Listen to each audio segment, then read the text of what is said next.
भारत की जरूरत की बात देखिए आप।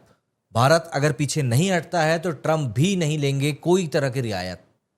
टैरिफ पर अमेरिकी सलाहकार केविन हैसेट की ये वार्निंग आई है इंडिया के लिए।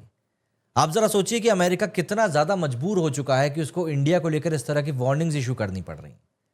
अमेरिका और भारत के बीच में व्यापारिक तनातनी एक बार फिर से नई हाई पर पहुंच गई है। राष्ट्रपति डोनाल्ड ट्रंप ने एक्सपोर्ट होने वाले सामान पर 50% टैरिफ ठोका है। इस बीच अमेरिका के नेशनल इकोनॉमिक काउंसिल के डायरेक्टर और व्हाइट हाउस के सलाहकार केविन हैसेट ने साफ तौर पर कहा है कि अगर भारत ने अमेरिकी उत्पादों के लिए बाजार नहीं खोला तो राष्ट्रपति डोनाल्ड ट्रंप अपना रुख नरम नहीं करेंगे।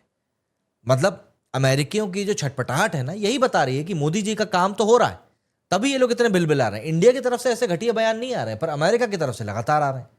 एक तरफ ये बोल रहे हैं कि भाई जो शांति का रास्ता है वो दिल्ली से होकर जा रहा है और ये लोग रशिया को इनडायरेक्टली मदद कर रहे हैं यूक्रेन के खिलाफ। वहीं दूसरी तरफ जो ये अपनी सैन्य सहायता भेज रहे हैं इंग्लैंड को, यूक्रेन को, उसको लेकर ये लोग कुछ नहीं बोलेंगे। हैसेट ने वेडनेसडे को कहा कि अगर भारत पीछे नहीं हटता है तो मुझे नहीं लगता कि राष्ट्रपति ट्रंप भी कोई रियायत देंगे। उन्होंने व्हाइट हाउस में पत्रकारों से बातचीत के दौरान भारत पर अपने बाजार अमेरिकी उत्पादों के लिए ना खोलने की जिद का आरोप लगाया और इस बात के संकेत दिए कि अगर भारत ने पीछे हटने से इनकार नहीं किया तो राष्ट्रपति ट्रंप अपना रवैया और भी कड़ा कर लेंगे। हैसेट ने कहा कि मुझे लगता है कि ये एक बहुत ही जटिल रिश्ता है। इसका एक हिस्सा रशिया पर दबाव डालने की हमारी कोशिश से भी जुड़ा है ताकि शांति समझौता हो सके और लाखों की जानें बचाई जा सके। और फिर भारत को अपना बाजार हमारे लिए खोलना पड़ेगा और इसमें जो इनका अड़ियल रवैया है उसको हटाना पड़ेगा। उनकी ये टिप्पणी ऐसे समय में आई है जब अमेरिकी कस्टम्स एंड बॉर्डर प्रोटेक्शन इस बात की पुष्टि कर चुके हैं कि भारतीय वस्तुओं पर टैरिफ वेडनेसडे से 50% बढ़ा दिया गया है। अधिकारियों ने बताया कि राष्ट्रपति ट्रंप ने 6 अगस्त के कार्यकारी मतलब कि एग्जीक्यूटिव ऑर्डर के बाद ये कदम उठाया है।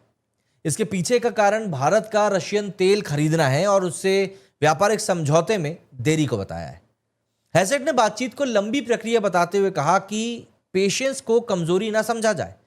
जब आप व्यापार वार्ताओं को देखते हैं तो एक सबक यह है कि आपको हमेशा लंबी दूरी पर नजर रखनी होती है और यह समझना होता है कि आखिरी समझौते से पहले उतार चढ़ाव आते रहेंगे।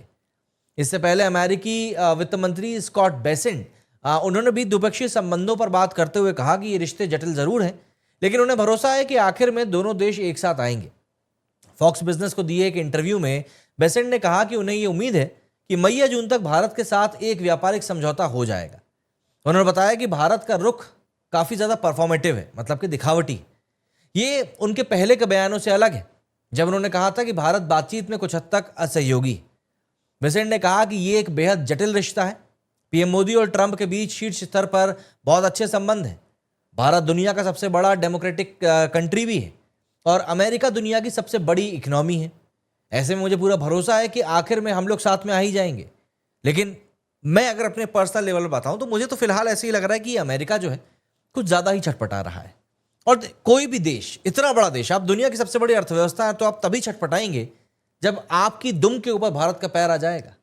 और इस समय यही हुआ है, आपकी दुम के ऊपर भारत का पैर है। इसीलिए आप हमारी विदेश नीति को, हमारे प्रधानमंत्री को, हमारे इकोनॉमिक फैसलों को, हर एक चीज को आप अपने तराजू में तोल रहे हैं।